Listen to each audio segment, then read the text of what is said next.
début en fait de l'œuvre du Seigneur, le Seigneur a tout de suite mis un accent sur la communion fraternelle. Donc, on peut voir, comme la Bible nous dit dans Jean chapitre 14, verset 6, que Jésus est le chemin, la vérité et la vie. Et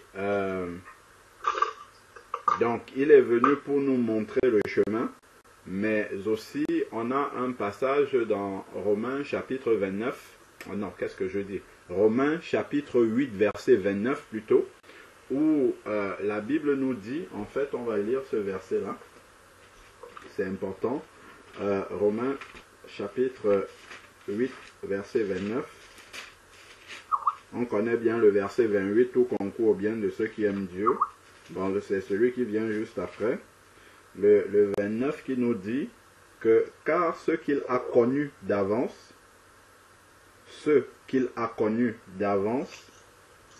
il les a aussi prédestinés à être semblables à l'image de son Fils, afin qu'il soit le premier-né d'un grand nombre de frères.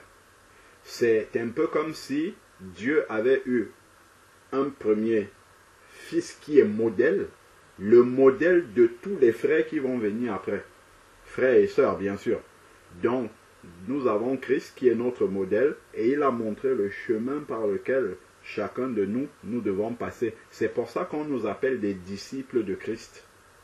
Disciple, ça veut dire être discipliné pour suivre le Maître, pour suivre le modèle du Maître dont nous marchons au travers des traces de ce modèle-là. Et donc, le Seigneur Jésus-Christ, qu'est-ce qu'il a fait? Quand il est venu, dans son œuvre, il est venu d'abord trouver Jean-Baptiste.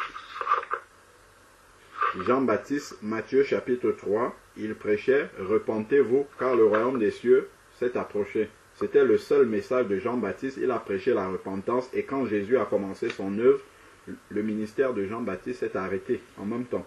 Donc, le Seigneur nous montre qu'il faut donc passer par la repentance. C'est le point de départ. Donc, changer de vie, se repentir de notre ancienne vie. Et ensuite, il est passé dans les eaux du baptême. Jean-Baptiste l'a plongé dans les eaux. Et après, on voit les cieux s'ouvrir. On a ça dans Matthieu chapitre 3, verset 21, si je ne me trompe pas. Le ciel s'ouvrir et le Père va parler. Il va dire, celui-ci est mon fils. Donc, reconnu dans le ciel, désormais, donc faisant partir de la famille de Dieu, en passant dans les eaux du baptême après la repentance. Et ensuite, on va voir le Saint-Esprit descendre sur lui, sur la forme corporelle d'une colombe. Et il faut bien suivre dans quel ordre ça s'est passé. En fait, Jésus vient à Jean-Baptiste, ça c'est l'image de la repentance. Ensuite, Jean-Baptiste va plonger Jésus dans les eaux du baptême et quand il sort, il y a un signe qui va se passer d'abord, c'est que le Saint-Esprit va d'abord descendre sur lui. Et quand le Saint-Esprit descend sur lui, lui qui est notre modèle, ça veut dire que quand le Saint-Esprit vient habiter en toi, tu entres dans une nouvelle famille. Parce que dès que le Saint-Esprit va se déposer sur Jésus sous la forme corporelle d'une colombe, pour nous c'est l'image de la réception du Saint-Esprit. Donc immédiatement, après, le Père, le ciel va s'ouvrir parce que quelqu'un qui a le Saint-Esprit est connu au ciel maintenant. Avant, il n'est pas connu au ciel. Mais dès qu'il reçoit le Saint-Esprit, et le Saint-Esprit vient d'où? Il vient du ciel, en fait. C'est un peu comme si le Père là-bas envoie, parce que la colombe elle descend, elle vient du ciel pour intégrer quelqu'un qui est sur la terre à la famille du ciel, en fait. C'est ça qui se passe dans le baptême de Jésus. Donc, regardons, on l'a dans Matthieu chapitre 3, c'est important de voir dans quel ordre en fait ça se déroule. Matthieu chapitre 3, j'ai dit verset 21, tout à l'heure ça n'existe pas le verset 21, c'est plutôt verset 13, autant pour moi. Dans Matthieu chapitre 3, verset 13, il est dit, alors Jésus vint de la Galilée au Jourdain, vers Jean.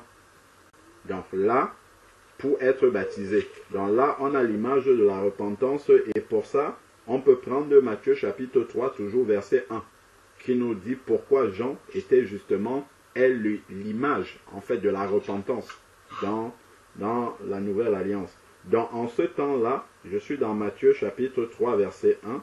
En ce temps-là parut Jean-Baptiste. Il prêchait dans le désert de Judée. Il disait, repentez-vous, car le royaume de Dieu est proche. Il n'avait pas un autre message. Donc, ça nous met déjà en garde sur le fait qu'on ne peut pas être connu dans le ciel si on n'est pas passé par la repentance avant. Le ciel ne va jamais nous connaître si on n'est pas passé par la repentance. Même Jésus, qui n'avait pas besoin de repentance, nous montre quand même, en venant se faire baptiser par Jean-Baptiste, qu'il faut passer par la repentance. Ça, c'est le premier point. Ensuite, donc pour être baptisé, mes gens s'y opposaient. Bon, on sait bien ce qu'il y a eu. Et ensuite, maintenant, on va sauter les versets. On descend au verset 16. Aussitôt baptisé, il y a quelque chose qui va se passer. Maintenant qu'il est passé par la repentance, qu'on l'a plongé dans les eaux du baptême, ça c'est le disciple, Jésus sortit de l'eau. Et maintenant, lorsqu'il va sortir de l'eau, et voici les cieux s'ouvrir. Quand quelqu'un est repenti, il sort des eaux du baptême, il y a quelque chose qui est déclenché dans le ciel va s'ouvrir et le Saint-Esprit descend. Le Saint-Esprit n'est pas en bas, il vient du ciel en fait. Il descend d'en haut. Parce que cette personne-là, il y a quelque chose qui se passe ici. Ça va se raccrocher même au message que le frère Jean-Charles nous a partagé tout à l'heure sur WhatsApp.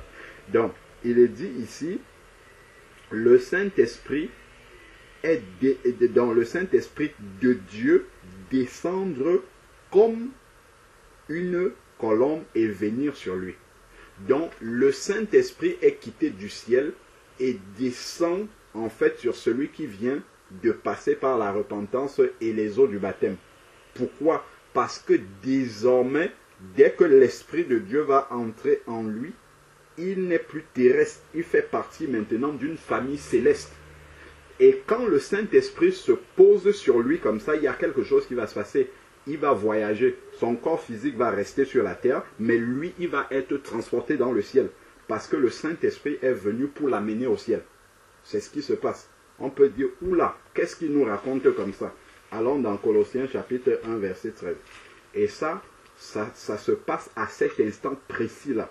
Il y a un voyage qui va se passer. Colossiens chapitre 1, on va revenir dans Matthieu. Colossiens chapitre 1. Ça, c'est ce qui se passe spirituellement dans la nouvelle naissance. Donc, Colossiens chapitre 1, versets 12 et 13, il est dit, « Avec joie, rendez grâce au Père, qui vous a rendu capable d'avoir part à l'héritage des saints dans la lumière.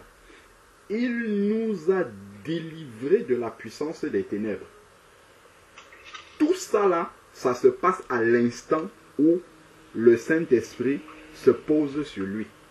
Où le Saint-Esprit se pose sur celui qui vient de s'engager avec Dieu.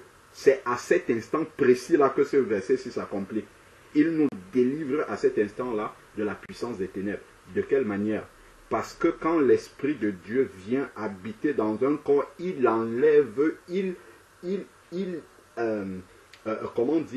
anéantit tout autre esprit qui habitait là. Il balaie tout autre esprit pour s'installer. Parce que l'Esprit de Dieu ne peut pas partager la place avec un autre esprit qui n'est pas l'Esprit de Dieu. Voilà pourquoi nous pouvons dire dans 1 Corinthiens chapitre 3 verset 16 par exemple, ou 1 Corinthiens 6 19, que nous sommes le temple du Saint-Esprit. Parce que le Saint-Esprit y habite seul. Si le Saint-Esprit partage notre corps avec un autre esprit, déjà ce n'est pas possible bibliquement. Et si c'était possible, jamais, jamais, jamais on ne pourrait dire que nous sommes le temple du Saint-Esprit. Nous serons le temple des idoles, tout simplement, comme avant. Et il suffit de lire dans Matthieu 5 pour voir ce qui se passe. On peut faire un parallèle rapidement, pas Matthieu 5. 1 Samuel chapitre 5, On peut faire un parallèle rapidement pour voir ce qui se passe dans l'Ancienne Alliance et qui nous éclaire sur ce fait-là. Si nous prenons 1 Samuel, chapitre 5, à partir du verset 2 jusqu'au verset 5. Et tout cela se passe à l'instant où le Saint-Esprit vient habiter là. Qu'est-ce qui se passe ici dans 1 Samuel chapitre 5 verset 2? Les Philistins prient l'arche de Dieu. Nous savons bien que l'arche de l'Alliance, sur l'arche de l'Alliance, au-dessus, il y avait 2 chérubins comme ça, qui étaient là, et au milieu, en fait, se manifestait la présence de Dieu. On voit par exemple lorsque le Seigneur voulait parler dans le livre d'Exode ou le livre de Nombre, quand il voulait parler à Moïse ou à Aaron, il disait de venir dans la tente d'assignation, et en fait, il venait devant l'arche de l'Alliance et Dieu parlait au milieu des chérubins. C'était la présence de Dieu. Le Saint-Esprit aussi, c'est la présence de Dieu. Et donc, si nous avons compris cela, nous voyons ici ce qui se passe dans 1 Samuel chapitre 5. Les Philistins prient l'arche de Dieu, dont c'est l'image du Saint-Esprit. Il la fit entrer dans le temple de Dagon. Donc, Dagon, c'est un faux dieu, c'est le dieu philistin. Et donc, c'est un temple d'idole, en fait. C'est l'image du Saint-Esprit qui est introduit dans un temple d'idole. Exactement comme lorsque nous nous convertissons, le Saint-Esprit vient habiter en nous, alors que nous n'avions pas le Saint-Esprit avant. Nous étions un temple d'idole. Il faut savoir que celui qui ne connaît pas Dieu est nécessairement un enfant du diable. En fait, dans un temple d'idole. Ce n'est pas moi qui le dis, c'est écrit dans la parole de Dieu. Dans 1 Jean, je fais un parallèle. 1 Jean chapitre 3, verset 10.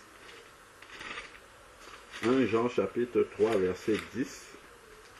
Il nous est dit clairement, en fait, que, donc, quiconque, à partir du verset 9, quiconque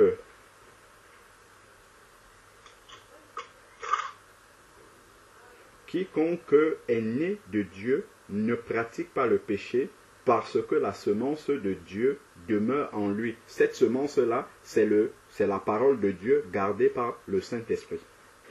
Il ne peut pratiquer le péché.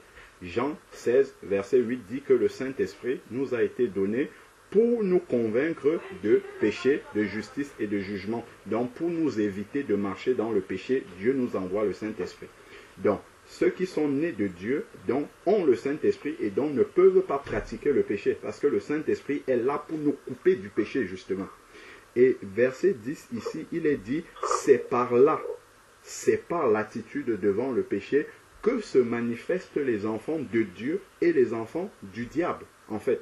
Donc, celui qui n'est pas de Dieu, qui n'a pas l'esprit de Dieu, qui n'a pas la semence de Dieu en lui, est du diable. En fait, c'est clairement dit comme ça dans la parole du Seigneur. Donc, lorsque nous n'avions pas l'esprit de Dieu, nous étions enfants du diable, donc temple des idoles. Forcément. Donc, revenons dans Samuel, 1 Samuel chapitre 5. Donc, nous sommes au verset 2. Qu'est-ce qui va se passer? On a introduit l'arche de l'Alliance, l'image du Saint-Esprit, dans un temple d'idole, comme lorsque le Saint-Esprit vient habiter en nous, lorsque nous avons reçu le Seigneur. Le lendemain, il y a quelque chose qui va se passer là. Le lendemain, les Asdodiens, donc ce sont les Philistins qui avaient ramené l'arche de l'Alliance dans le temple de Dagon, se levèrent de bon matin, et voici que Dagon, en fait, c'est une statue, parce qu'ils adoraient l'ouvrage de leurs mains, c'est une statue. Donc, Dagon, c'est une statue, et qu'est-ce qui était arrivé à la statue? Le lendemain, les Asdodiens se levèrent de bon matin, et voici que Dagon était tombé face contre terre. C'est-à-dire que quand le Saint-Esprit vient dans un corps, les idoles qui étaient là se prosternent devant le Saint-Esprit. C'est ça. Dagon n'est pas tombé n'importe comment. il est tombé la face contre terre. Pour dire que les idoles ne peuvent pas cohabiter dans le même temple que l'Esprit de Dieu. Poursuivons la lecture. Donc ensuite, maintenant, il est dit, devant l'arche de l'Éternel. Redisons bien, voici que Dagon était tombé face contre terre. Il s'est prosterné devant l'Esprit de Dieu, l'arche de l'Éternel. Donc, qu'est-ce qu'ils vont faire, ces gens-là? Ils pensent que c'est peut-être par hasard ou bien le vent ou quelque chose comme ça. Ils prirent Dagon et le remit à sa place. Le lendemain matin, ils se levèrent de bon matin et voici que Dagon était tombé face contre terre. C'est-à-dire que l'idole s'est prosternée devant la présence de Dieu. Il était tombé face contre terre devant l'arche de l'Éternel. La tête de Dagon et ses deux mains gisaient détachées de son seuil. C'est-à-dire que l'idole s'est détruite complètement. Les mains se sont détachées, gisaient sur son seuil et il ne lui restait que le tronc, dont l'idole s'est brisée totalement lorsque la présence de Dieu est venue. C'est ce qui se passe exactement lorsque l'Esprit de Dieu vient habiter dans un corps. Parce que l'Esprit de Dieu ne vient pas pour partager un corps, un temple avec les idoles. Il vient pour l'occuper totalement, dont les idoles vont partir. Et c'est ça qu'on nous explique là. C'est pourquoi les sacrificateurs de Dagon et tous ceux qui entrent dans le temple de Dagon d'Asdod ne marchent pas sur le seuil jusqu'à ce jour. Parce que leur idole a été détruite. Donc quand un chrétien qui dit qu'il a l'Esprit de Dieu dit en même temps qu'il peut avoir des idoles, des démons dans son corps, ce n'est pas biblique du tout. On ne voit pas ça dans la Bible, ça n'existe pas dans la Bible. Donc ça déjà c'est une délivrance. De croire que lorsque l'Esprit de Dieu vient habiter en moi, immédiatement les démons partent, les idoles partent de ma vie totalement parce que Dieu me met à part. Nous sommes dans Colossiens chapitre 1 verset 13. Il nous a délivrés. Ce n'est pas il va nous délivrer, c'est que il nous a délivrés et cela s'accomplit lorsque l'Esprit de Dieu est descendu du ciel. On voit ce qui se passe avec Jésus qui est le modèle que nous devons suivre. L'Esprit de Dieu est descendu du ciel pour se poser sur lui. Pour dire que celui qui accepte le Seigneur après la repentance et le baptême, il est maintenant céleste, il n'est plus terrestre. Et les idoles n'habitent pas dans le ciel. Les idoles ne peuvent pas entrer là-bas. Parce que le Saint-Esprit vient faire de lui quelqu'un de céleste désormais. Quelqu'un de spirituellement connecté au ciel. Poursuivons. Retournons dans Colossiens chapitre 1 verset 13. C'est important en fait parce qu'on peut le savoir intellectuellement. Mais si ça ne descend pas dans notre cœur et qu'on le reçoive par la foi, il y a beaucoup de choses qui vont nous faire douter. Dès qu'on va voir quelque chose arriver dans notre vie, ça c'est un démon, ça c'est Satan, Satan habite en moi, il a fait ça, il a fait ceci, on sera étonné. Mais quand tu as mis ta foi dans la parole de Dieu, déjà il faut la connaître, et ensuite y mettre la foi, confesser, Satan, ça c'est une pensée qui vient de toi. La Bible dit que je suis délivré, point. La Bible dit que je suis délivré. Donc tu ne peux pas agir à l'intérieur de moi. Ce n'est pas vrai. Je ne l'accepte pas. Donc à partir de l'instant où tu vas déjà accepter cette pensée, tu es déjà un perdant dans le combat spirituel. Parce que Satan, il te fait croire quelque chose qui n'est pas vrai. Et c'est comme ça que Satan agit toujours. C'est essayer de te faire croire quelque chose qui n'est pas vrai. Et tu es déjà vaincu en fait dans ta pensée.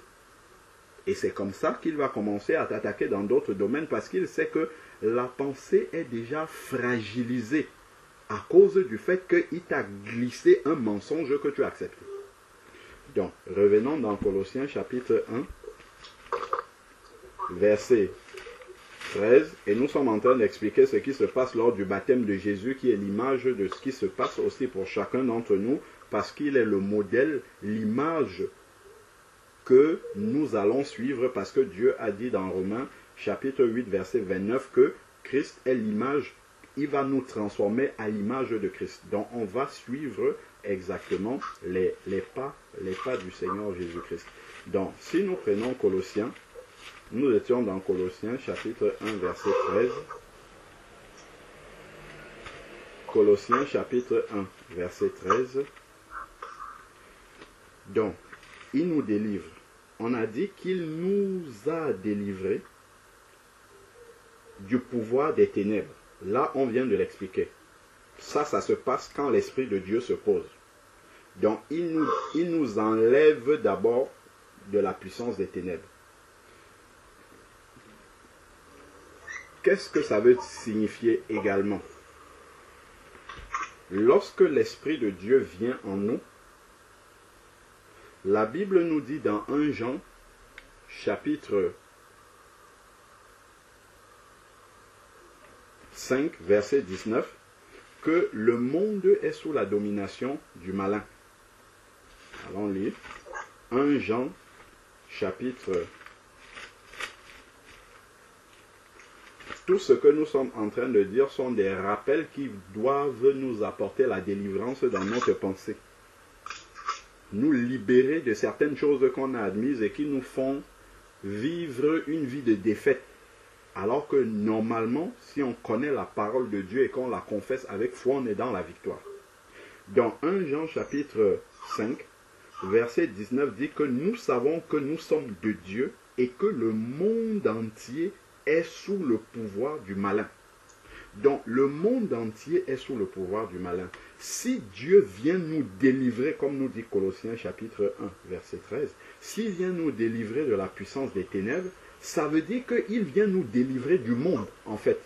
Il nous ôte du monde. Parce que si nous sommes dans le monde, nous sommes sous la domination du malin. Mais s'il nous délivre de la puissance des ténèbres, ça veut dire qu'il nous fait sortir du monde, en fait. Il nous fait sortir du monde. Allons voir quelque chose dans Jean. Sœur Liliane, s'il te plaît, si tu peux fermer ton micro. Et puis la sœur Irène également, si vous pouvez fermer vos micros, s'il vous plaît. Prenons Jean chapitre 14. Jean chapitre 14. Regardons ce qui est écrit là. Jean chapitre 14. Si nous prenons à partir du verset 15, Jean chapitre 14 à partir du verset 15, il est dit, si vous m'aimez, vous garderez mes commandements, et moi je prierai le Père, et il vous donnera un autre consolateur qui soit éternellement avec vous. C'est qui ce consolateur-là? Verset 17, l'Esprit de vérité. Regardons ce qui est écrit là. Que le monde ne peut pas recevoir. L'Esprit de vérité, c'est le Saint-Esprit qui est descendu sur Jésus. Il dit que le monde ne peut pas recevoir parce qu'il ne le voit pas et ne le connaît pas. Pourquoi? Parce que si le monde reçoit le Saint-Esprit, il n'est plus sous la domination du malin et il ne peut plus être appelé le monde.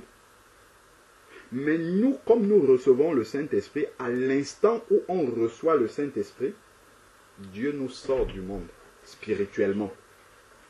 Et il ne nous sort pas du monde pour nous laisser là. C'est pour nous transporter vers le ciel. C'est le voyage dont je parlais, Wendy. Attends. Donc, c'est le voyage dont je parlais. Et c'est spirituel. Donc, quand l'Esprit de Dieu vient en nous, les idoles partent d'abord. Parce que les idoles ne peuvent pas monter au ciel. Les idoles partent. Et spirituellement, Dieu nous sort du monde. Parce que l'Esprit de vérité ne peut pas être reçu par le monde. À l'instant où on reçoit l'Esprit de vérité, on sort du monde. Voilà pourquoi le verset dit, nous sommes dans le monde physiquement, mais nous ne sommes pas du monde spirituellement parce qu'on est en dehors, complètement. Voilà pourquoi le frère Jean-Charles peut se balader dans les magasins et voir des personnes faire les courses pour les fêtes et tout ça. Lui, il n'est pas dans le monde, donc tout ça, en fait, c'est devant lui, mais il ne voit pas. Ou il voit, mais il n'est pas sensible à ça, parce qu'il est céleste, en fait. Et c'est ce qui s'est passé, cette coupure-là, s'est faite au moment où il a reçu l'Esprit de Dieu. Au moment où il a reçu l'Esprit de Dieu, il a été éclairé et ça l'a coupé, en fait, du monde, directement. Ça l'a coupé de cette puissance que le malin exerce pour contrôler le monde, comme on a vu dans 1 Jean, chapitre 5, verset 19. Donc ici, nous finissons le verset 17, là dans Jean 14, verset 17. Parce qu'il ne le voit pas, il ne le connaît pas, mais vous, dont les enfants de Dieu, vous le connaissez parce qu'il demeure près de vous et qu'il sera en vous. C'est ce qui se passe lors du baptême de Jésus. Il vient, il se dépose sur le Seigneur, comme il se dépose sur chacun d'entre nous, et il nous sort du monde, il nous délivre d'abord de la puissance des ténèbres, il nous sort du monde. Retournons dans Colossiens 1, et il y a quelque chose qui se passe maintenant, c'est le voyage. Il ne nous sort pas du monde pour nous laisser là. Il dit, il nous a délivré, Colossiens 1, verset 13, de la puissance des ténèbres, on vient de l'expliquer, et nous a. Ce ne sont pas des choses qui vont...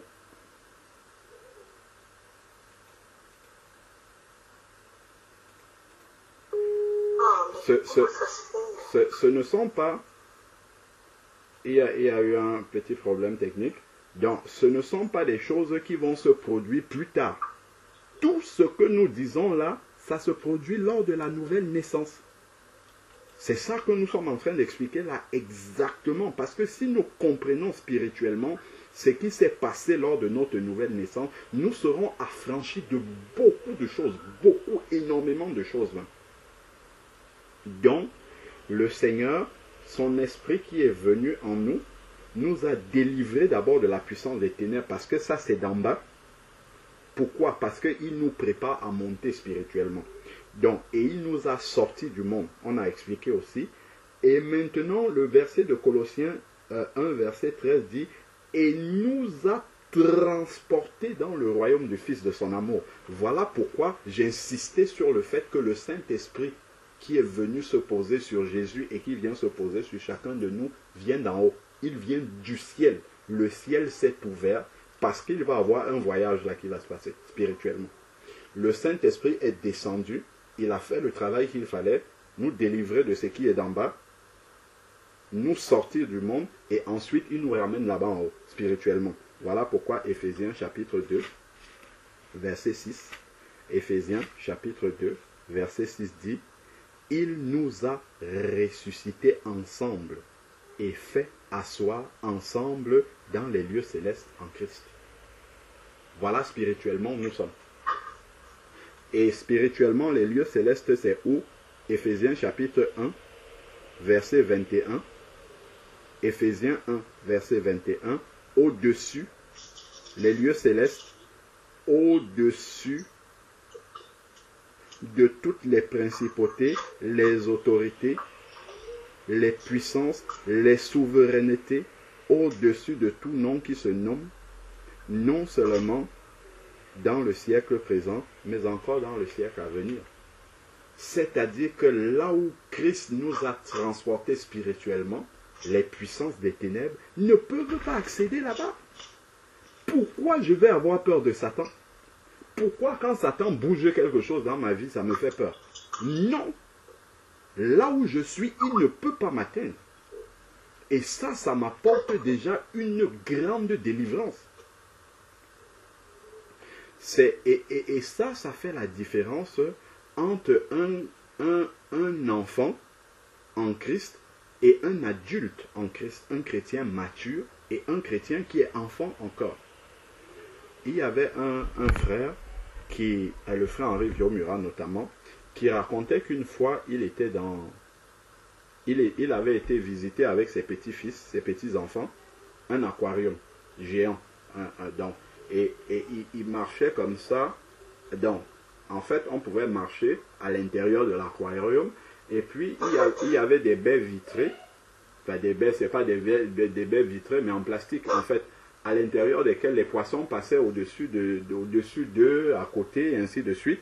Mais il y avait un chemin à l'intérieur. Et donc, bon, lui, il marchait paisiblement, il regardait tout ce qui se passait, mais son petit-fils le serrait dans le bras comme ça, parce que l'enfant avait tellement peur. Il disait, mais papy, les poissons vont nous manger et tout. Donc, là, on voit la différence, en fait, entre l'adulte et l'enfant. L'adulte n'a aucune crainte. Pourquoi?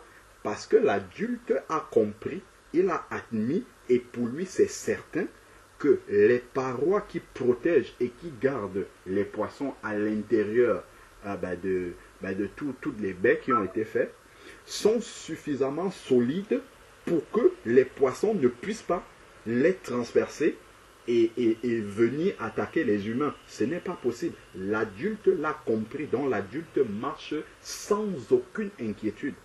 Pourtant, l'enfant qui n'a pas encore intégré ça, l'enfant est dans tous ses états. Quand il voit les poissons, les requins et tout ça s'approcher de lui, l'enfant est dans une peur qu'on ne peut pas expliquer. Parce que l'enfant pense que le poisson peut traverser et venir l'atteindre. C'est la même chose en fait en Christ. Celui qui est mature, c'est celui qui prend la parole par la foi. Qui dit que si Christ m'a délivré, je suis délivré. Satan ne peut pas m'atteindre. Même si je traverse la vallée de l'ombre de la mort, si Christ a dit qu'il est avec moi, il est avec moi.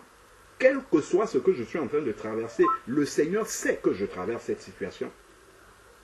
Et il sait où il est en train de m'amener. Je ne suis pas un hasard. Ma vie n'est pas un hasard, en fait. La Bible nous dit, dans Jean chapitre 10, verset 27, « Mes brebis sont entre mes mains. Elles, je leur donne la vie et elles ne périront jamais. » C'est ce que le Seigneur dit. Le chrétien adulte, en fait, prend cette parole-là par la foi et dit, quelles que soient mes circonstances, je sais que je ne périrai jamais parce que je suis dans la main du Seigneur. Et que le plan de ma vie est écrit, en fait, c'est Dieu qui a le plan de cette vie-là. Satan n'a même pas la copie du plan de notre vie. Pas du tout. Donc, il ne peut pas interférer et faire en sorte que le plan que Dieu a prévu pour notre vie échoue. Non. Donc, c'est à nous maintenant de dire, Seigneur, je sais que tu as prévu un plan pour ma vie. Tu as prévu que je passe par telle épreuve d'abord pour me fortifier parce qu'il y a autre chose qui m'attend devant. Et quand j'aurai passé telle et telle épreuve,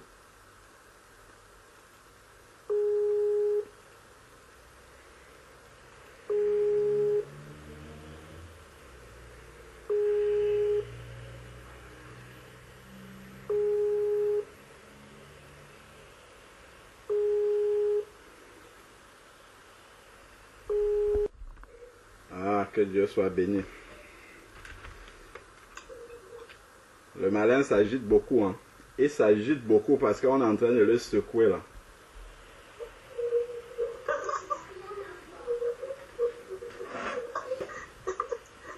Mais il n'aura pas raison. Il sait ce que nous sommes en train de dire. Ça ne m'étonne pas beaucoup que ça commence à s'agiter comme ça la connexion. Au cours d'une prédication, une fois comme ça, l'ordinateur s'est arrêté, la connexion, le système même, la box même s'est arrêté de marcher complètement. Dès qu'on entre dans la profondeur du combat spirituel, ces choses-là commencent toujours et toujours et toujours. Mais le Seigneur est plus que vainqueur et il est avec nous. Amen. Donc, en fait, j'étais en train de... Amen. Amen. Donc, j'étais en train de dire que lorsque le chrétien adulte a compris ces paroles-là, que sa vie, selon Jean 10, versets 27 et 28, est entre les mains du Seigneur. Et il dit, et elles ne périront jamais, mes brebis, et personne ne les ravirait de ma main, ne les raviront de ma main. C'est ce qui est écrit. Jean chapitre 10, versets 27 et 28. C'est écrit comme ça. C'est important de connaître ces versets-là et de les confesser avec assurance, quelle que soit la circonstance que je traverse. Jean, chapitre 10, verset 27 et verset 28, il est dit, « Mes brebis entendent ma voix. » Déjà, si chacun d'entre nous est là aujourd'hui, c'est qu'un jour, il a entendu la voix du Seigneur ou elle a entendu la voix du Seigneur et elle a décidé de suivre le Seigneur. Mes brebis entendent ma voix. Moi, je les connais et elles me suivent. Nous suivons le Seigneur. Je leur donne la vie éternelle. Si notre vie est éternelle, elle ne peut pas être abrégée par l'ennemi. Ça, c'est déjà un verset là où nous devons avoir la foi. Notre vie, elle est éternelle. Éternelle, ça veut dire qu'elle ne s'arrête jamais. Donc le malin ne peut pas interférer pour arrêter quelque chose que Dieu a déclaré d'éternel. Donc ça, c'est la première chose déjà. Et le plan parfait de Dieu va s'accomplir sans interruption, sans que le malin ne vienne interférer pour faire ce que lui, il a décidé selon son plan. Continuons. Donc, elles me connaissent et elles me suivent. Verset 28. Jean chapitre 10, verset 28. Je leur donne la vie éternelle. Elles ne périront jamais. C'est ce qui est écrit. Ce n'est pas peut-être, c'est écrit jamais. Donc, la seule chose que je dois rechercher, c'est de demeurer une brebis du Seigneur qui écoute sa voix et qui le suit. C'est ça que j'ai à faire. Si j'écoute la voix du Seigneur et que je le suis, je ne périrai jamais. Donc, ce qui me revient à moi, c'est de travailler ma sanctification pour suivre toujours le Seigneur afin de ne pas périr. C'est écrit qu'elles ne périront jamais. C'est ce qui est écrit là. Donc, si Satan vient te faire peur et te dire, oh, tu vas mourir, oh, il va t'arriver ça, oh, regarde, ça ne va pas ici, là-bas aussi, ça ne va pas, ainsi de suite, tu lui dis, ce qui se passe là, ce qui ne va pas là, c'est écrit comme ça dans le plan de Dieu. Et toi, tu ne peux rien y faire. Tu ne peux pas changer ça. Donc, ensuite, et ce n'est pas toi qui dirige. Ensuite, maintenant, il va dire ici, elles ne périront jamais, et regardons ce qui est écrit. Et personne, même pas Satan, regardons ce qui est écrit. Ces mots-là sont importants. Jamais. Et personne ne les arrachera de ma main. Personne, c'est ce qui est écrit. Tant que je suis une brebis du Seigneur qui écoute sa voix et qui le suit, personne ne m'arrachera de la main du Seigneur. Personne ne viendra pour me détruire. Aucune épreuve n'est là pour me détruire. Aucune. Donc, personne ne les arrachera de ma main. Verset 29 maintenant, il dit, mon Père qui me les a donnés, parce qu'il dit que nul ne vient à moi si le Père ne l'attire. Donc, c'est le Père qui nous a donnés au Seigneur. Donc, il dit, le Père qui me les a donnés est plus grand que tous. Plus grand que tous, c'est qui les tous là? Ce sont les personnes qui peuvent essayer de nous arracher, d'abréger. En fait, on parle du malin. Essayer de contrefaire le plan du Seigneur dans notre vie. Parce que le malin pense qu'il peut interférer et changer quelque chose. Alors qu'il ne peut rien.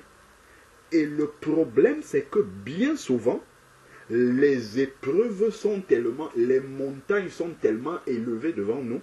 La tempête est tellement violente dans notre vie, les vagues montent tellement hautes qu'on commence à paniquer et on se dit que non, cette fois-là, ça va m'atteindre. Cette fois-là, ça va me toucher.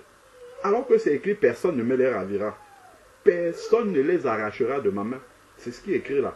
Et c'est écrit que mon Père qui me les a donnés, qui contrôle notre vie, est plus grand que tous, est plus grand que la montagne qui est devant toi, est plus grand que l'épreuve qui est devant toi, est plus grand que la hauteur de la vague qui est en train de s'élever devant toi.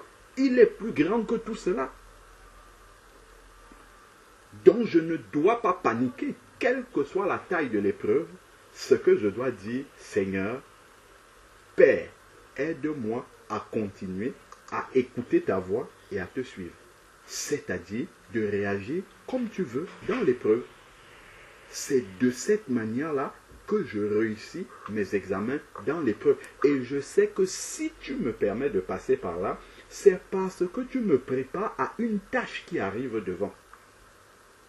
Tu veux que je sois formé, que je sois qualifié pour accomplir un travail que tu me demanderas plus tard. Il faut que je sois formé pour cela, que je n'arrive pas sans préparation, sans bagage spirituel pour pouvoir affronter et rendre et faire le travail que tu me demanderas plus tard. Ça pourra être exhorter quelqu'un, ça pourra être encourager quelqu'un qui traverse la même épreuve, ainsi de suite. Il ne faut pas que je sois démuni par rapport au travail que le Seigneur va me donner. Donc, poursuivons ici, il est écrit, donc, le Père est plus grand que tous, et personne ne peut les arracher de la main du Père. Personne. Donc, voilà la protection que nous avons dans le Seigneur. D'accord. Donc, nous devons comprendre cela, et c'est cela, en fait, qui va transformer notre vie. Et ça part du fait que le Seigneur, en nous envoyant son esprit, l'Esprit de Dieu est venu nous transporter pour nous amener dans les lieux célestes. Revenons au baptême de Jésus. Là, nous sommes en train d'expliquer ce qui se passe lors du baptême de Jésus et qui se passe également pour chacun de ses disciples après. Donc ensuite, maintenant, le ciel, nous sommes dans Matthieu chapitre 13, Matthieu chapitre 3, verset, on a fini le 13, on était au 16 et nous sommes maintenant au 17. Donc, le 13, ce qui s'est passé, c'est que l'Esprit de Dieu est descendu comme une colombe et est venu sur lui. Verset 17 maintenant.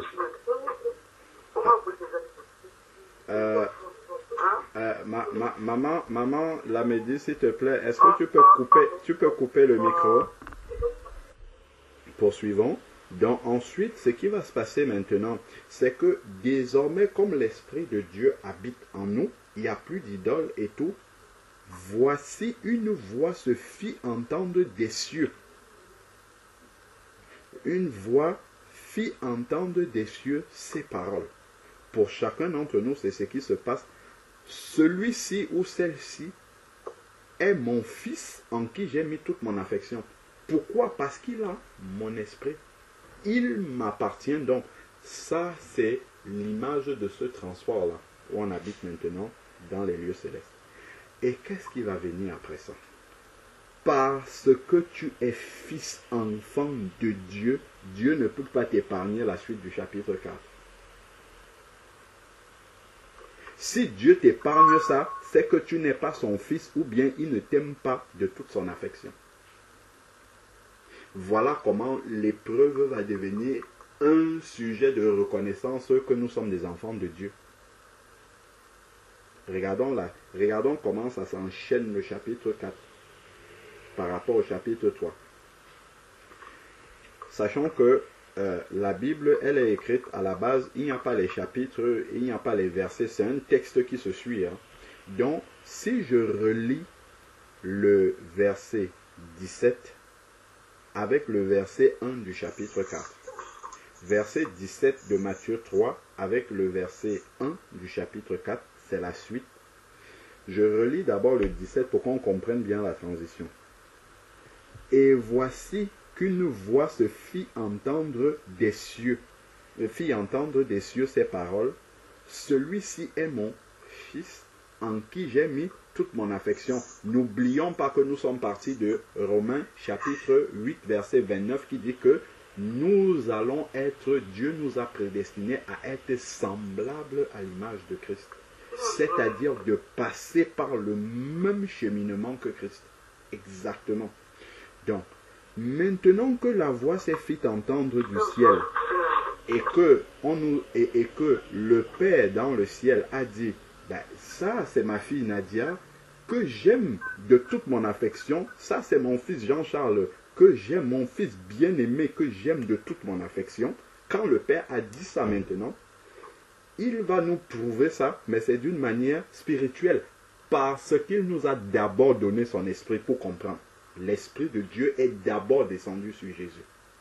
Parce que si tu n'es pas né de l'esprit, ce qui va suivre dans le chapitre 4, quand ça va commencer, tu vas fuir. Ou tu vas croire que Dieu ne t'aime pas. Ou tu vas croire que Dieu t'a abandonné. Au contraire, c'est la preuve que Dieu est avec toi. Regardons, il a dit ici, celui-ci est mon fils bien-aimé, en qui j'ai mis toute mon affection. Comme Dieu nous aime maintenant de toute son affection, qu'est-ce qu'il va faire? Alors Jésus fut emmené, pas par le diable, par l'Esprit, l'Esprit Saint qui est venu en lui, comme l'Esprit de Dieu vient en chacun d'entre nous. C'est cet esprit-là qui nous amène dans le désert.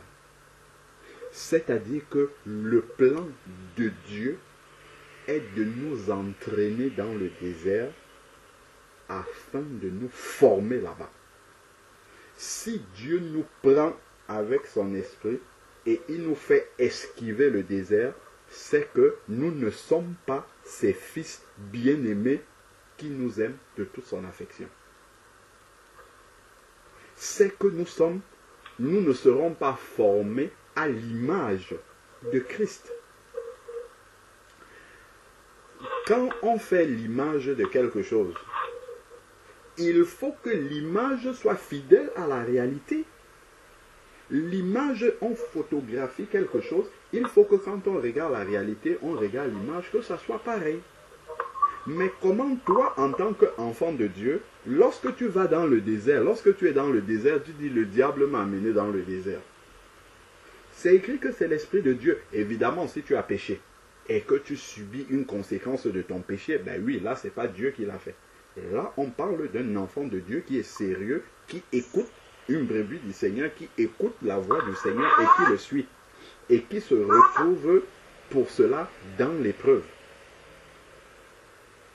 Donc, regardons bien la transition entre... fermons nos micros s'il nous plaît. Sinon, ça va être bruyant et on va être perturbé. Sœur Liliane, s'il te plaît, ferme ton micro. Merci beaucoup, que Dieu te bénisse. Maman Lamédi, s'il te plaît, ferme ton micro, que Dieu te bénisse abondamment. Donc, ici, il est dit... Est-ce qu'on a vu le mot par lequel le chapitre 4 commence? Le chapitre 4 commence par le mot « alors ».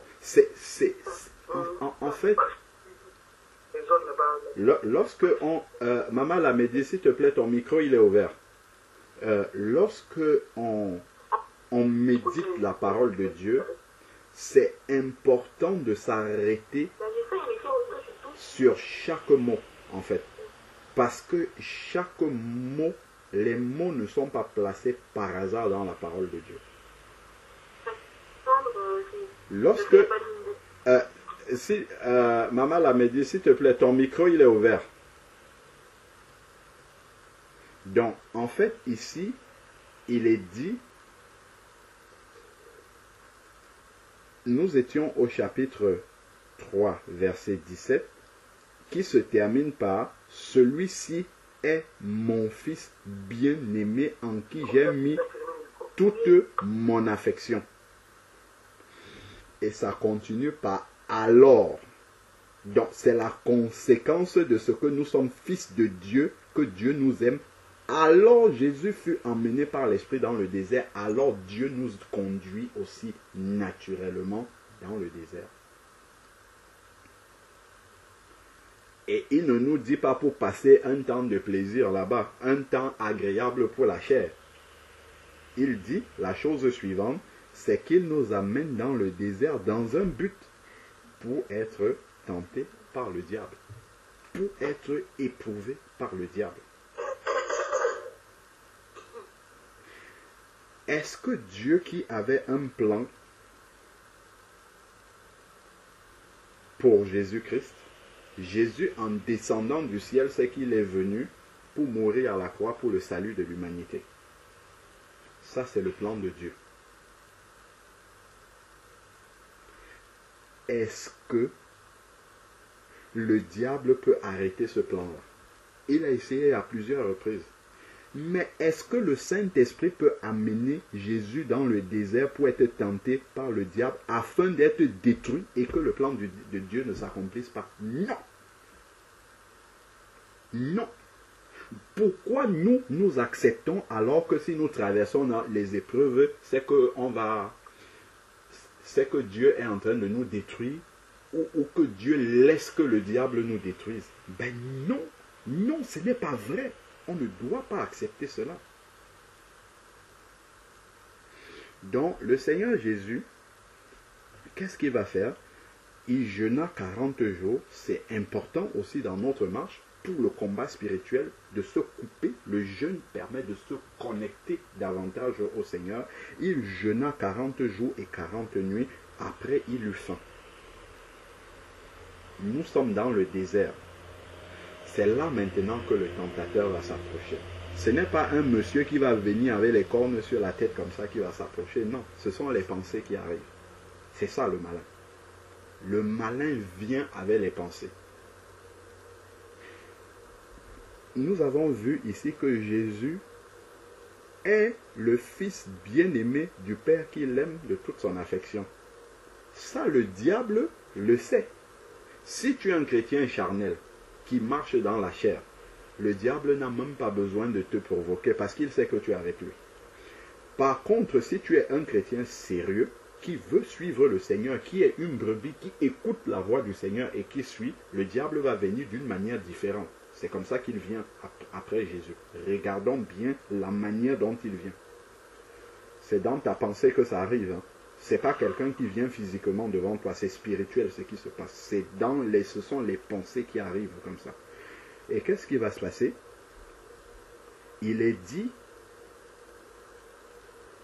le tentateur s'approcha de lui et lui dit, si tu es le Fils de Dieu.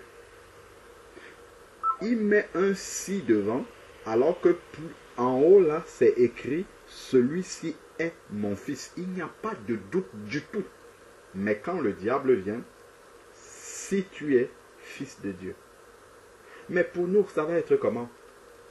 Si tu crois que tu es enfant de... Si tu étais réellement dans la volonté du Seigneur, tu ne pourrais pas vivre ça. C'est ce que le diable va te dire. Si réellement Dieu était avec toi, tu ne peux pas vivre. Un enfant de Dieu ne vit pas ce genre d'épreuve-là. Et toi, tu vas dire, ah oui, c'est vrai. Effectivement, c'est vrai. Voilà comment le diable est déjà en train de prendre le dessus parce que tu acceptes sa pensée. Si tu es fils de Dieu, le diable dit, si tu étais un enfant de Dieu, cette épreuve-là, jamais. Dieu ne peut pas permettre que son enfant vive ça. C'est pas vrai? Bien évidemment, il faut examiner sa vie. Jésus n'a pas péché pour être là. Il sort du désert et puis il sort du baptême et puis le Saint-Esprit en lui, donc il est dans la volonté de Dieu, il va dans le désert. Et il va pour être soumis à l'épreuve du malin, comme chacun d'entre nous. Donc ensuite, maintenant, le diable lui dit, si tu es le Fils de Dieu, Jésus sait qu'il est le Fils de Dieu, ordonne à ces pierres de devenir des pains. Et qu'est-ce que Jésus fait? Qu'est-ce que Jésus fait? Jésus lui répondit, il est écrit, l'homme ne vivra pas seulement de pain, mais de toute parole qui sort de la bouche de l'Éternel. C'est Deutéronome chapitre 8, verset 3. C'est la parole de Dieu que Jésus a citée avec foi. Gardons un doigt dessus. Allons dans Éphésiens chapitre 6. Éphésiens chapitre 6, verset 16. Éphésiens chapitre 6, à partir du verset 10, nous parle des armes spirituelles que nous devons utiliser contre l'ennemi. Et il nous présente particulièrement une arme ici Dans Éphésiens chapitre 6, verset 16, il dit prenez en toutes circonstances. C'est ça que Jésus est en train d'appliquer là. Il dit prenez en toutes circonstances le bouclier de la foi avec lesquels vous pourrez, c'est une certitude, éteindre non pas certains traits enflammés du malin, mais tous les traits. C'est ce qui est écrit. Le bouclier de la foi avec lesquels vous pourrez éteindre tous les traits enflammés de l'ennemi. Prenez le casque du salut et l'épée de l'esprit qui est la parole de Dieu. Voilà, c'est ça que Jésus est en train d'appliquer ici.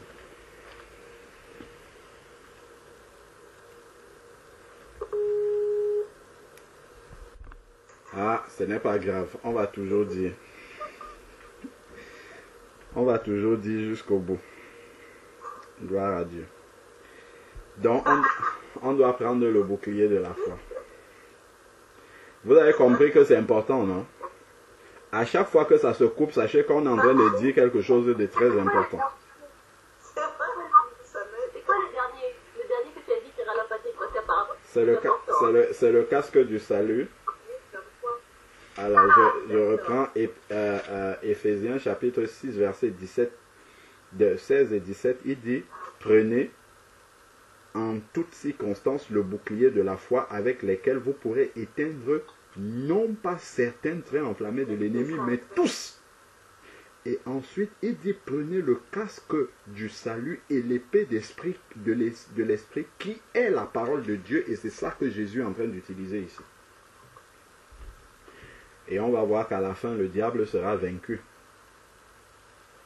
Donc, nous devons confesser, déjà avoir la parole de Dieu qui habite en nous et pouvoir confesser cette parole-là dès que nous sommes dans la difficulté.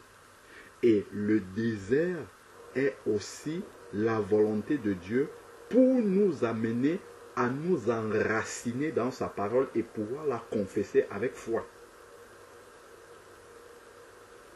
Parce que dans le désert, on ne voit rien du tout. Tout est par la foi. On est obligé de compter sur le Seigneur.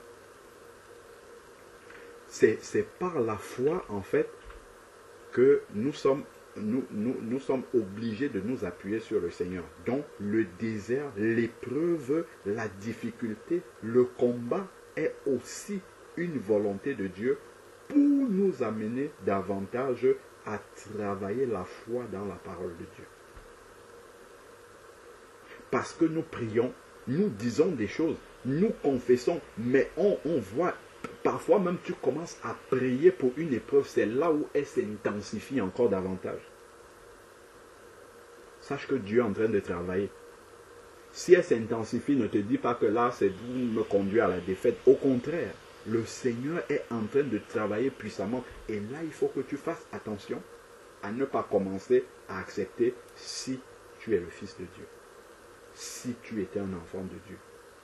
Regarde, tu pries depuis 2 ans. Le Seigneur ne fait rien. Une circonstance qui a duré 5, 6, plusieurs années même. Dieu est capable de répondre et de résoudre ça en 5 minutes.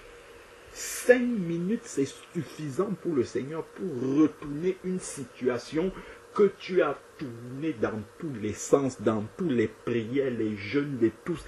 En 2 minutes, tu vois comment Dieu change la situation comme ça. C'est comme si tu étais dans un rêve. C'est là où nous confessons que Dieu est le maître des temps et le maître des circonstances. Prenons 1 Corinthiens chapitre 10 verset 13. 1 Corinthiens chapitre 10 verset 13. Le Seigneur nous assure ceci. Il nous dit, aucune épreuve ne vous est survenue qu'elle n'ait été humaine, c'est-à-dire supportable. Dieu est fidèle et ne permettra pas que vous soyez soumis à des épreuves au-delà de vos forces. Dieu ne permettra pas ça.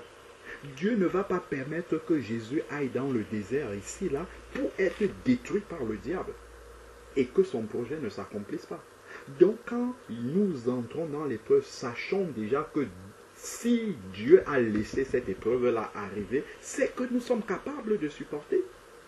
C'est que nous sommes capables de réussir. C'est que nous sommes capables de sortir victorieux de cette épreuve.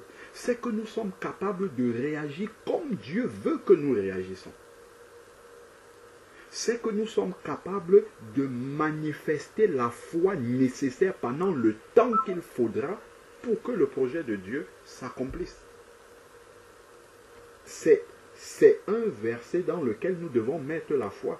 Il ne permettra pas que l'épreuve soit au-delà de ce que nous pouvons supporter. C'est ce qui est écrit ici, au-delà de nos forces. Il ne permettra jamais que ça arrive. Donc si tu commences à confesser de ta bouche, ah non, là c'est trop fort, je ne peux plus supporter. En fait, tu es en train de confesser que le diable a attaqué ta pensée déjà. Tu es en train de confesser que le diable t'a atteint déjà dans la pensée et que tu es diminué déjà. Parce que tu as déjà commencé à accepter. Quand tu dis que c'est plus fort que moi, alors que le verset dit que ça ne sera jamais plus fort que toi. C'est ce que le verset dit.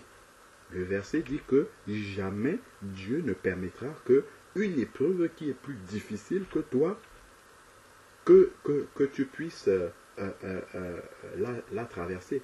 Dieu ne le permettra jamais. C'est ce que le verset dit ici. Bien que la chair va avoir peur de l'épreuve, mais sachons que Dieu, lui, l'a dit autre chose. Il dit que si tu vois l'épreuve arriver, là, c'est que tu es capable. Mais avec l'épreuve, il donnera le moyen de s'en sortir. Donc, quand l'épreuve arrive comme cela, Dieu sait déjà par quelle sortie il y aura une issue pour ton épreuve. Dieu, lui, le sait, mais toi, tu ne le sais pas. Donc, ce verset-ci est un verset que tu dois prendre par la foi et ça doit t'encourager. Et c'est ça qui fera que l'épreuve sera un sujet de joie complète. C'est l'ignorance que nous avons en nous, ou la peur que nous avons, ou le manque de foi, c'est ça qui nous fait avoir peur, trembler devant les épreuves. Lui, il dit ici qu'il donnera le moyen de s'en sortir. Il n'a pas trié les épreuves. Dieu n'a pas catégorisé les épreuves. Il dit que non. Déjà, la parole de Dieu nous dit simplement déjà que si une épreuve est plus forte que nous, Dieu ne nous le soumet pas, cette épreuve-là. Première chose déjà. Si elle est plus forte que nous, il ne nous soumet pas. S'il laisse que cette épreuve-là nous arrive, c'est que, un, il s'est assuré que nous pouvons supporter, et ensuite, de deux, il a déjà le moyen de s'en sortir. Et il dit ici, il donnera aussi le moyen de s'en sortir pour que vous puissiez la supporter. Qu'est-ce qui me pousse à supporter? C'est de savoir que Dieu a la solution déjà. Ça, c'est un encouragement qui me pousse à supporter l'épreuve. Parce que je sais que Dieu a la solution. Je sais que Dieu a déjà préparé d'avance le moyen de s'en sortir.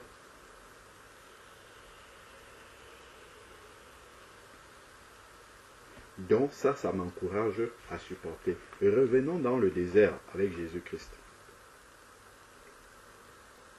Donc le diable, ce n'est pas dès que tu vas citer le premier verset que le diable va partir. Il est persévérant. Comme disait ma soeur dimanche dernier, elle disait que le diable connaît bien son travail. Donc il revient encore.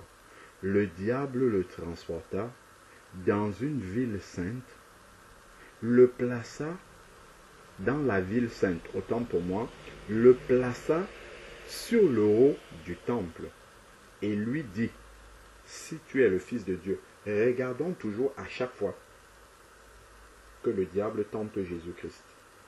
Parce que c'est par la même tentation que nous allons être confrontés face au malin. Chaque fois, il commence toujours, il dit, si tu es le Fils de Dieu, à chaque fois.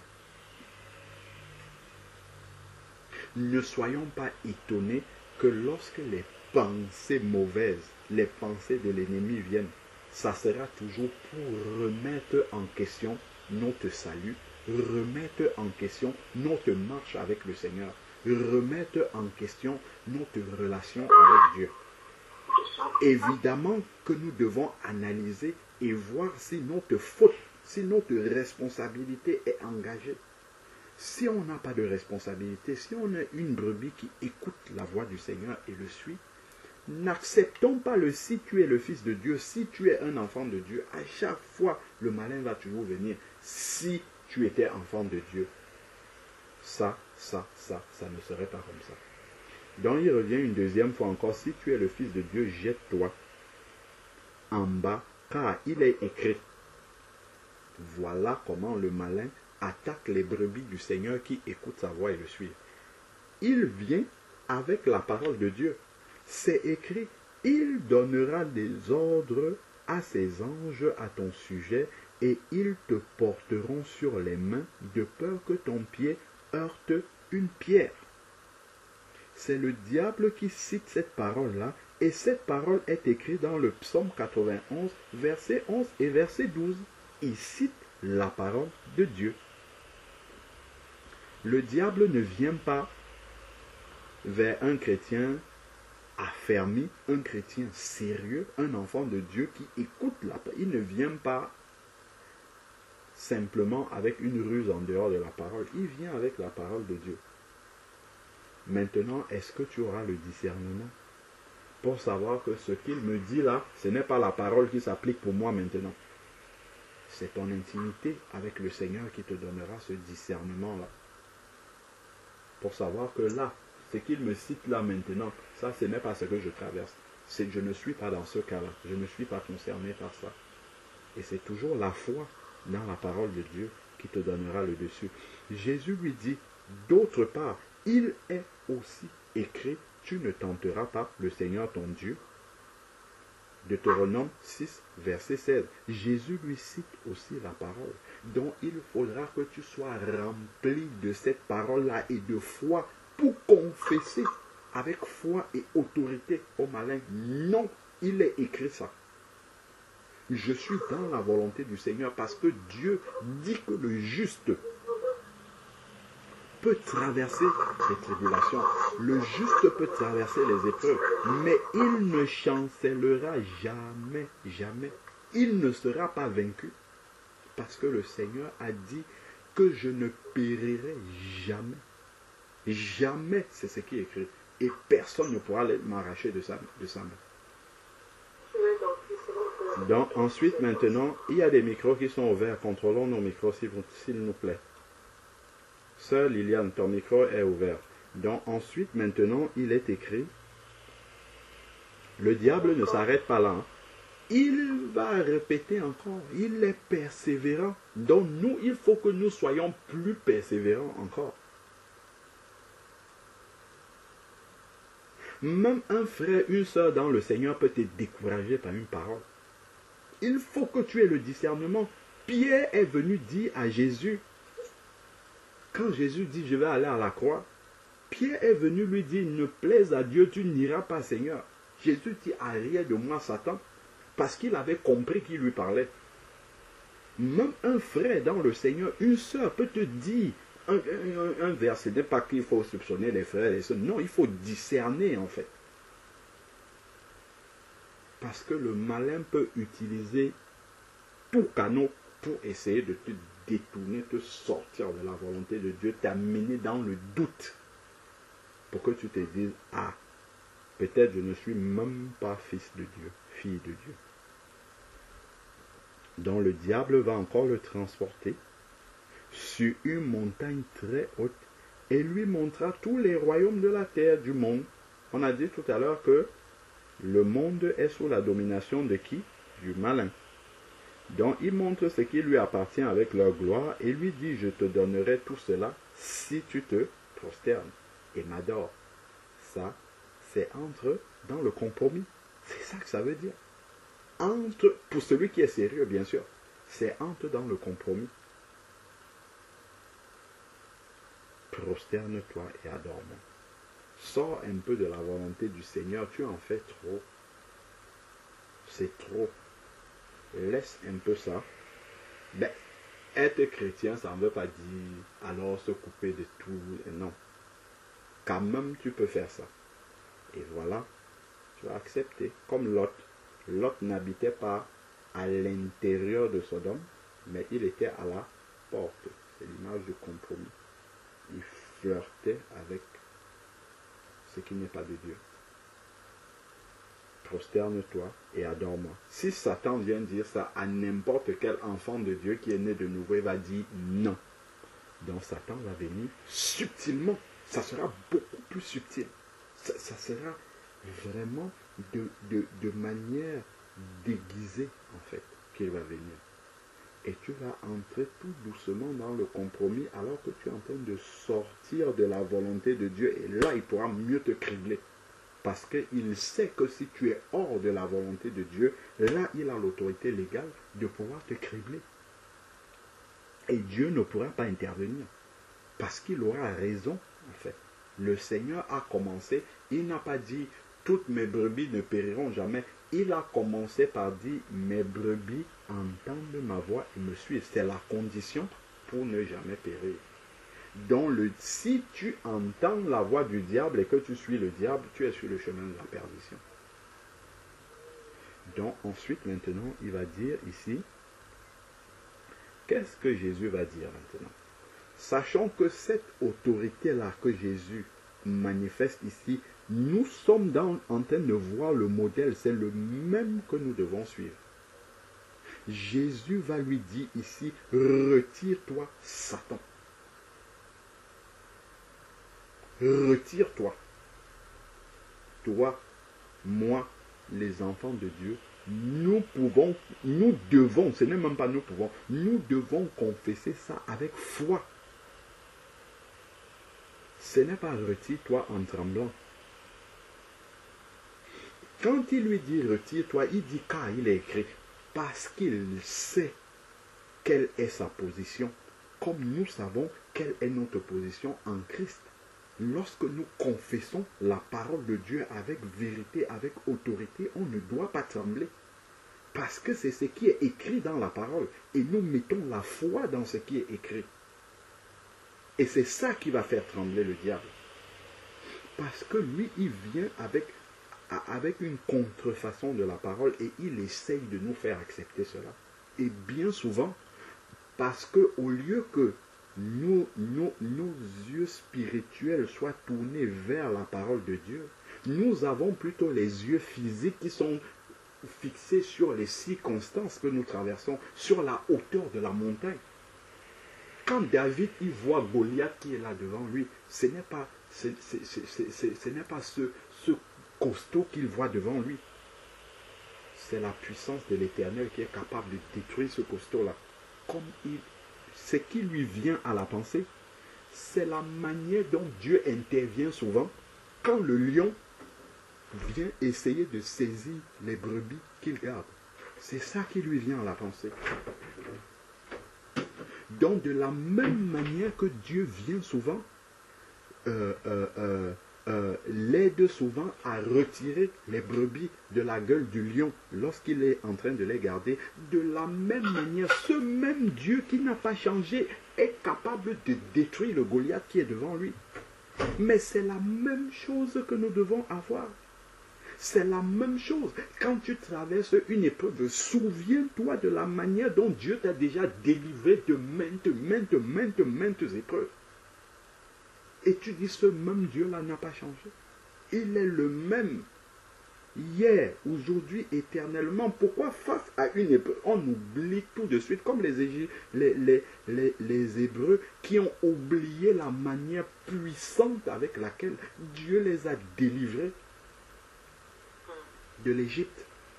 Quand ils se retrouvent dans le désert, c'est comme si c'était plus difficile pour Dieu de les nourrir dans le désert que d'ouvrir la mer Rouge et de leur permettre de traverser à sec. C'est comme si c'était plus difficile.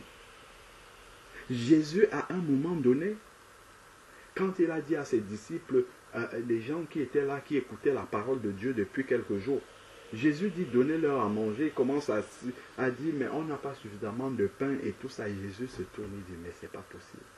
Avez-vous déjà oublié qu'il y a quelques jours là, plein de personnes ont mangé des pains que j'ai multipliés ici. Il leur demande combien de corbeilles pleines avez-vous ramené.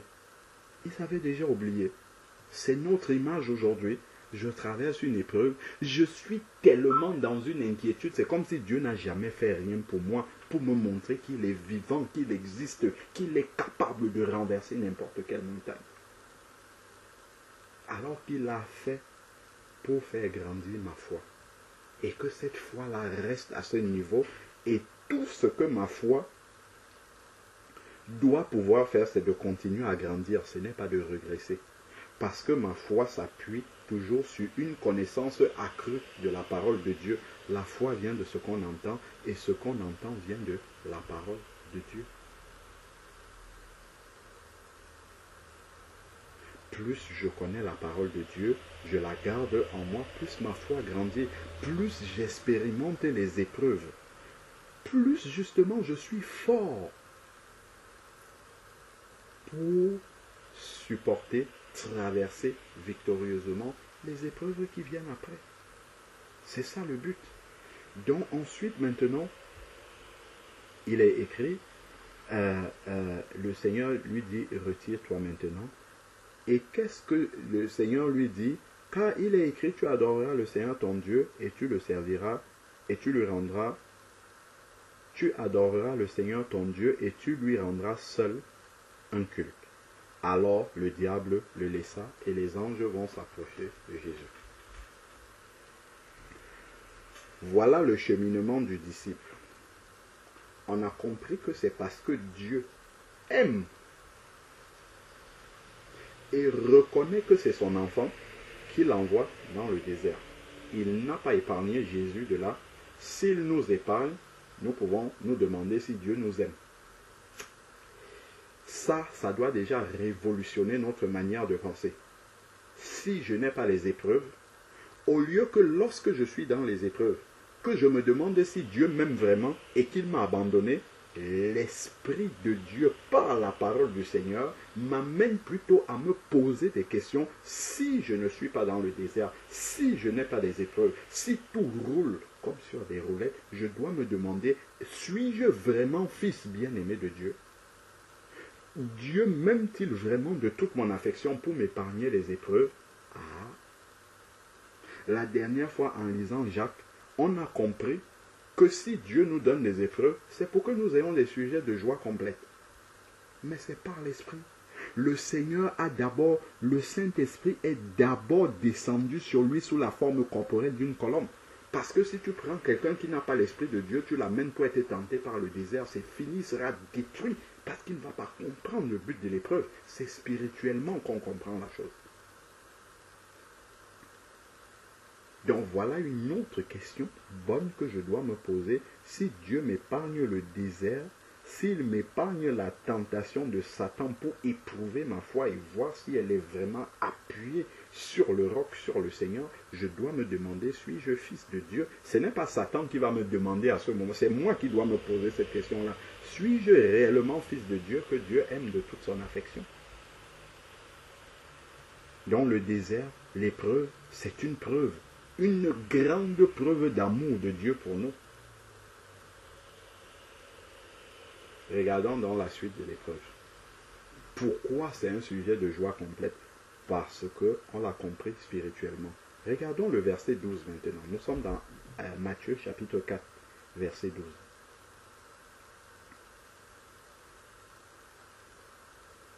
Donc on peut sauter, on prend le verset 17 directement. Matthieu chapitre 4, verset 17. Dès lors, ça c'est Jésus qui est sorti du désert, dès lors, Jésus commença à prêcher. Là, nous comprenons que le cheminement que Dieu a tracé, c'était pour un travail. C'était pour le former à un travail, pour le construire, pour le bâtir. De la même manière, les épreuves là, c'est pour nous former, pour nous bâtir, pour ce travail. Dès lors, Jésus commença à prêcher. Il est entré maintenant dans la tâche que Dieu avait préparée qu'il puisse l'accomplir. Parce qu'il est formé maintenant. Il a passé l'épreuve du test avec le diable. Il a passé le test de l'épreuve. Sa foi a été révélée au travers de la parole qu'il a confessée sans trembler devant l'ennemi. S'il n'avait pas passé cette épreuve-là, quand on l'aurait mis sur la croix, il aurait fui. Par exemple, s'il n'était pas formé comme ça, quand les gens allaient lui dire, oh, ben, si tu es fils de Dieu, descends de la croix. Ben, le diable, il est passé d'abord par ce test-là avant, parce que ça l'attendait à la croix là-bas devant. Donc, dès lors, Jésus commença à prêcher et a dit, repentez-vous, car le royaume de Dieu est proche. Il est maintenant dans le travail pour lequel il a été formé.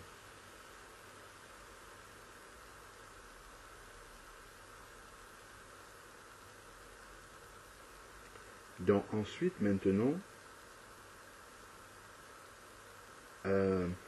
gardons un doigt dessus. Il y a une précision, en fait, qui n'est pas donnée dans ce chapitre-ci. Si on regarde dans Luc le même passage, il y a une précision que Luc nous donne qui est intéressante. Si nous prenons Luc, chapitre 4,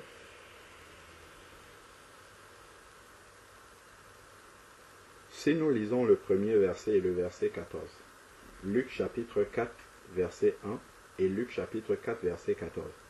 Donc, après le baptême de Jésus, il est écrit, Jésus rempli du Saint-Esprit revint du Jourdain et fut conduit par l'Esprit dans le désert. Ça, c'est ce qu'on a lu dans Matthieu chapitre 4. Et au verset 14, après avoir été tenté, comme on a lu là tout à l'heure, qu'est-ce qui est écrit au verset 14? Jésus retourna en Galilée avec la puissance du Saint-Esprit, revêtu de la puissance du Saint-Esprit, et sa renommée se répandit dans toute la région. Donc on voit que dans le désert, dans l'épreuve, Jésus a été revêtu de la puissance du Saint-Esprit. L'épreuve, le désert, a pour but aussi de nous remplir du Saint-Esprit, de faire habiter en nous la plénitude du Saint-Esprit. Ben, sinon on ne serait pas plein. Regardons les apôtres qui étaient remplis du Saint-Esprit. Regardons les multiples, diverses épreuves par lesquelles ils sont passés. Regardons l'apôtre Paul, qui était bien rempli du Saint-Esprit. Regardez la taille des épreuves aussi. Pour qu'il soit rempli constamment du Saint-Esprit, regardons la taille des épreuves qu'il avait. Donc Jésus est revenu revêtu de la puissance du Saint-Esprit après avoir traversé ces épreuves-là. Voilà maintenant que sa renommée grandissait. Là, il était prêt maintenant pour le travail, comme chacun d'entre nous, disciples du Seigneur. Et là maintenant, quand il est rempli du Saint-Esprit, qu'est-ce qui va arriver? Au bord de la mer de Galilée, il vit deux frères. C'est là maintenant que la communion fraternelle intervient.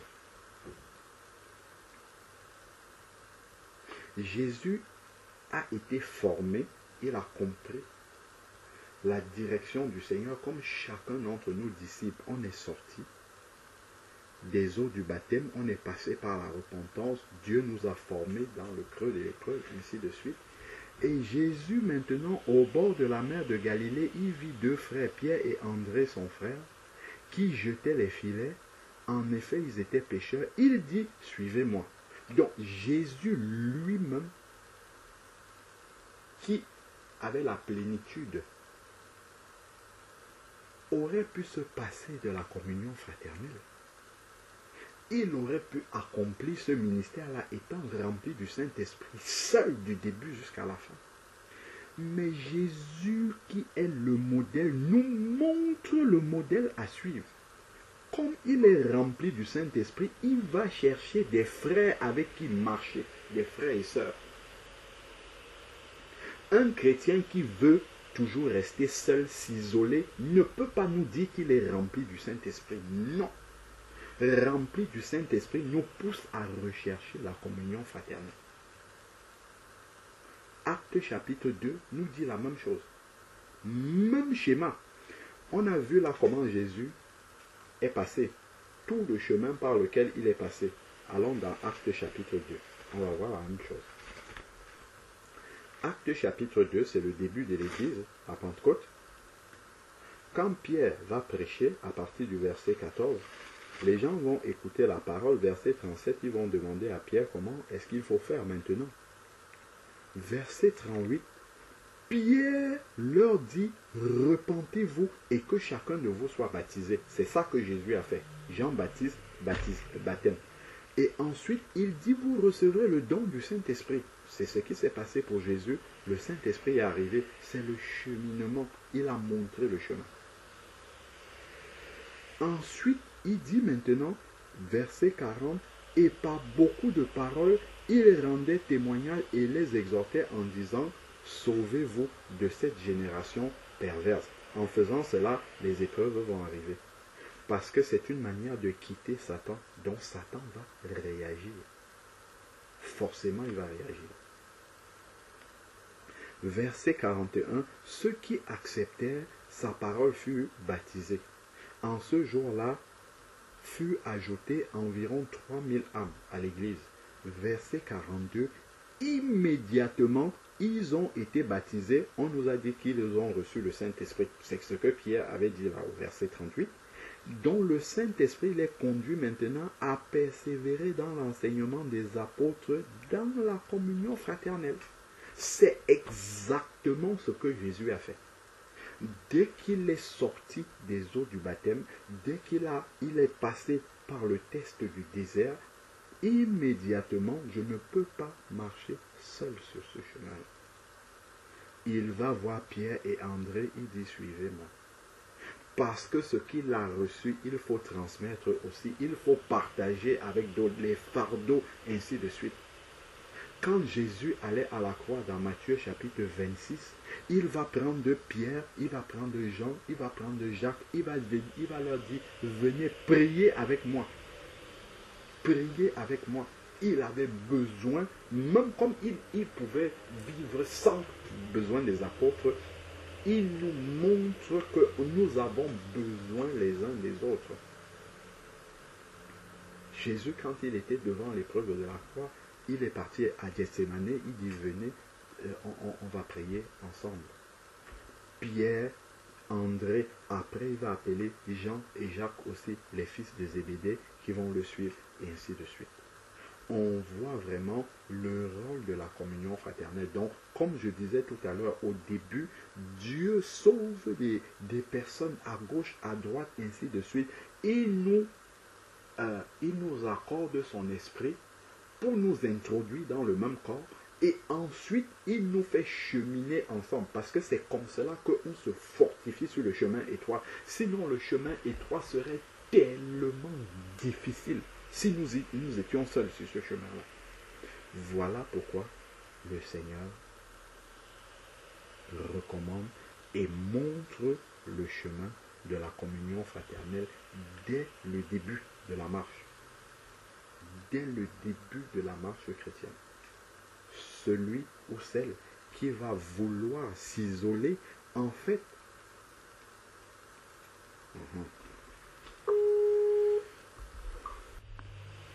mon frère, ma soeur, ne baisse pas les bras. Le Seigneur est vivant.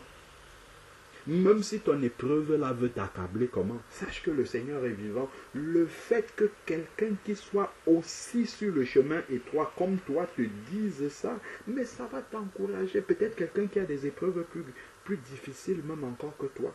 Ça va te booster encore davantage. Tu vas dire, mais pourquoi je me décourage même? Pourquoi je vois les choses en noir comme ça? Le Seigneur est vivant. C'est vrai. Quand je vais aller dans une réunion de communion fraternelle, je vais écouter les frères, je vais écouter les sœurs, donner le témoignage de ce que Dieu fait dans leur vie, dire comment ils ont traversé telle épreuve, c'était tellement accablant, difficile. Mais Dieu les en a délivrés. Je vais dire oui, c'est vrai. 1 Corinthiens chapitre 10, 13 est vrai. Parce que voilà un frère, une sœur qui a le même esprit que moi, qui confesse que Dieu l'a délivré de ces circonstances qui sont plus difficiles que moi. Pourquoi pas moi? Pourquoi Dieu ferait une exception pour moi? Et ça t'encourage. Quand Satan vient, tu dis, il est écrit, 1 Corinthiens chapitre 10, verset 7. Si Dieu soumet à l'épreuve, l'épreuve n'est pas plus difficile que moi. Je vais supporter. Dieu sait déjà par où je vais m'en sortir. Satan sait que voilà quelqu'un qui est victorieux déjà dans la pensée. Voilà pourquoi il va couper. C'est un signe de la fin des temps. On le lit souvent, 1 Corinthiens chapitre, Hébreux chapitre 10, verset 27, verset 25. Là où il est dit, n'abandonnons pas notre assemblée, le fait de nous réunir avec les enfants de Dieu. Comme c'est la coutume de quelques-uns, d'autant plus que vous voyez le jour s'approcher. C'est ce qui est écrit, Hébreux chapitre 10, verset 25. Parce que dans la fin, Satan veut éliminer, mettre hors cause le plus grand nombre. Et comment est-ce qu'il va procéder? C'est de nous isoler, de nous mettre seuls. Tu es seul dans ton coin, il te crible bien avec les épreuves, il t'enferme dans des fausses doctrines, ainsi de suite. Tu crois que bon voilà, ce que tu fais, c'est ce qu'il y a de mieux à faire, alors qu'avec les frères et sœurs, ça te permet de t'équilibrer et de voir que non, hey, peut-être ce que je fais là, ce n'est pas bon. Parce que voilà ce que les autres, eux, ils ont compris de la parole de Dieu. Ça m'éclaire davantage. Ça me permet d'ajuster mes voies et de marcher vraiment dans la volonté du Seigneur. Alors que tout seul là-bas, je peux croire que j'ai atteint le paradis. Alors qu'une petite épreuve survient dans ma vie, je ne peux même pas tenir. Donc, vraiment, faisons attention.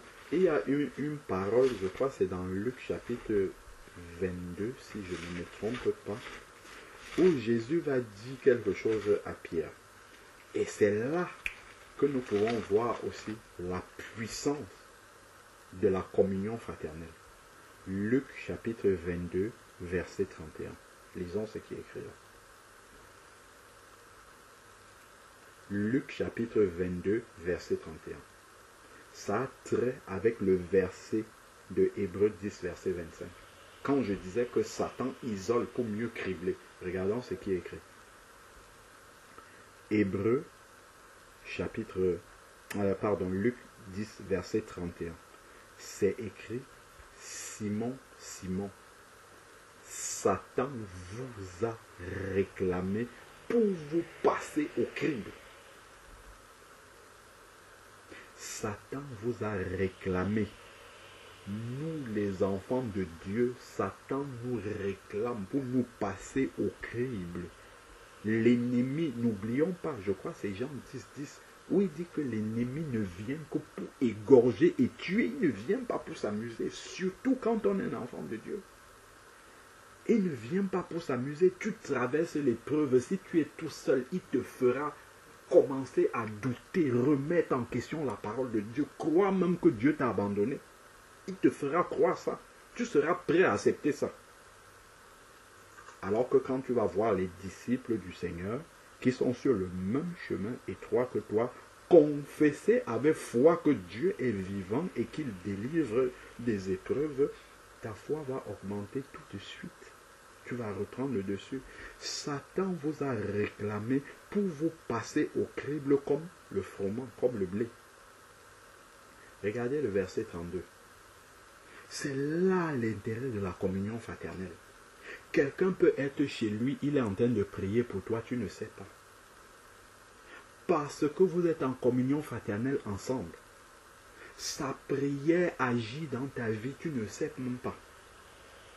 Tu vois les montagnes tomber, les épreuves disparaître, avoir les solutions, tu te demandes d'où ça vient. C'est peut-être un frère, une soeur qui est isolé dans la prière, il ne te dit même pas, elle ne te dit même pas. Mais elle est en train d'intercéder pour toi. C'est écrit ici, mais j'ai prié pour toi. Mais j'ai prié pour toi. Si il n'était pas en communion fraternelle, Satan les criblait. Satan vous réclame pour vous cribler. Père, je prie pour que mon frère Jean-Charles ait la sagesse dans telles circonstances. Toutes les situations qui se présentent devant, éclaire-le, rappelle-lui ta parole. Pour qu'il ne mette pas son pied en dehors de ton chemin. Ah, ma soeur, un tel, je vois que les épreuves sont tellement grandes dans sa vie. Seigneur, donne-lui de garder la foi. qu'elles se souviennent de l'épreuve de Shadrach, Meshach, Abednego dans la fournaise ardente, que tu es venu, que tu étais avec eux. Et qu'elles pensent à ça, que ça reste dans son cœur, et qu'elles se disent que tu es toujours le même, et que dans cette fournaise-là, tu es avec elles. Voilà l'intercession qui soutient le frère, la sœur, qui traverse ces moments difficiles et lui donne davantage de courage pour persévérer. Mais ça, c'est lorsqu'il y a la communion fraternelle. Mais j'ai prié pour toi afin que ta foi ne défaille pas. Même entre nous, frères et sœurs, on prie pour la foi de l'autre. Je sais que c'est un enfant de Dieu qui a la foi, mais Seigneur, quand je vois ces épreuves, c'est tellement difficile. Je prie, Seigneur Père, que sa foi ne défaille pas. Qu'il n'oublie pas que tu es vivant. Qu'il n'oublie pas, qu'il ne se dise pas que tu l'as oublié, que tu l'as abandonné. Non, Seigneur. Ça, c'est l'intercession de l'Église. Mais si tu es tout seul, dans ton coin, qui va faire ça pour toi? Qui va penser à toi comme ça? Le malin aura eu raison encore sur toi.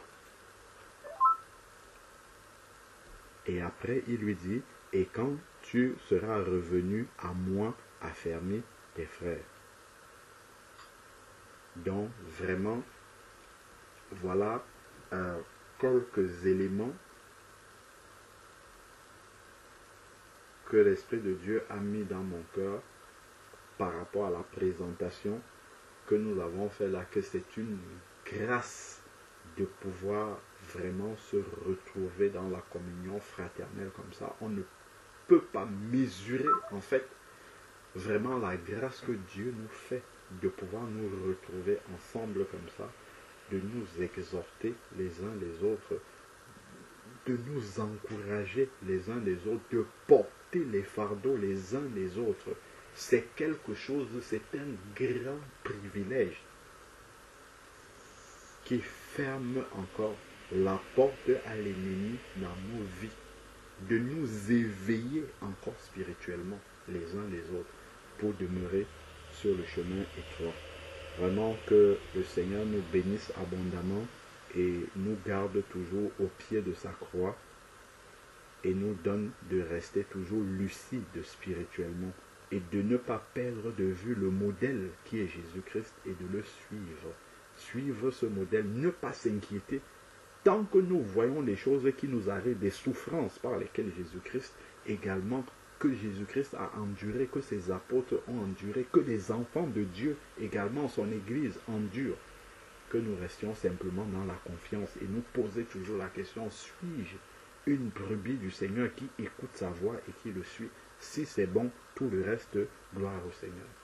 Que le Seigneur nous aide vraiment à comprendre également cette dimension-là de l'épreuve et de pouvoir la vivre vraiment, les vivre avec beaucoup de joie spirituellement parce que nous comprenons en fait que c'est parce que Dieu nous aime, que nous sommes ses enfants, qu'il aime vraiment de toute son affection. C'est pour cette raison-là qu'il permet que nous passions par ces différentes épreuves-là. Parce que c'est une grande formation pour nous. C'est une grande formation. C'est la formation même du maître. Et la dimension des épreuves que Dieu permet dans notre vie, c'est aussi à la dimension de la manière dont il veut nous utiliser. Ça, soyons conscients. Mais le prix, c'est la manière dont nous traversons l'épreuve.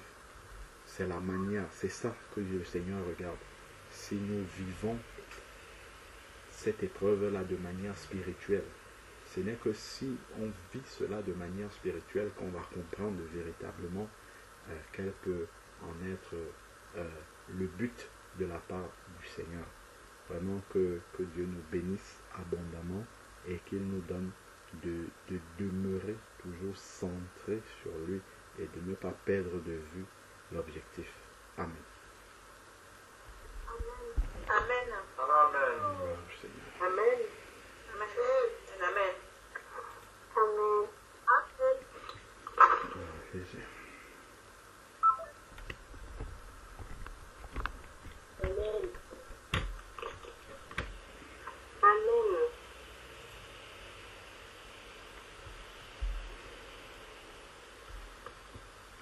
Quelqu'un a-t-il une Nous question? avons la victoire au nom de Jésus.